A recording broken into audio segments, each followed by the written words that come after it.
You have the Samsung Galaxy. This is the Z Fold4, and you unfortunately have forgotten your PIN, pattern, or password. No matter what you do, you can't remember it, and you know you have to reset the phone. But when you go to reset the phone, let's see, normal power down, and you touch power off, and you touch power off, it makes you enter your PIN. So what do? Let me help. All right, to bypass, we are going to hold volume down and power at the same time. I like to have the screen on right there so I can see what's going on. So I'm going to hold the volume down first and then power.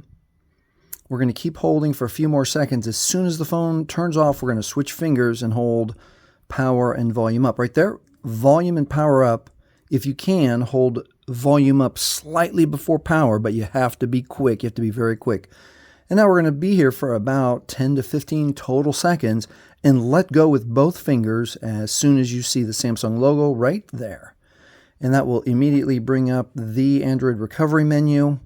And we're going to use the volume keys now to scroll to wipe data factory reset right there. And then pause right here and read this warning. You will 100% still need your Google or Gmail login and password, even after we erase this initial screen lock. All right, press power for OK. Power for OK right there. Now, one more time, it reminds you here with this warning, it's going to wipe all data, all pictures, all apps, everything, and it cannot be undone.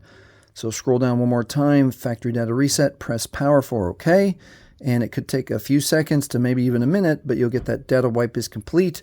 Now it is safe to reboot the system one more time. Power for OK.